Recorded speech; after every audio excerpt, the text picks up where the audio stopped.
सिलेठे ठाय शिवा बाबा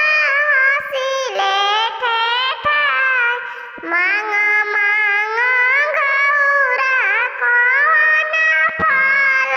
मांगेलु जे तोरा हृदय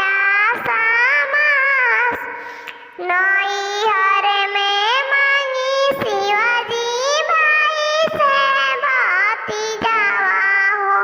मांगिले पूरा परिवार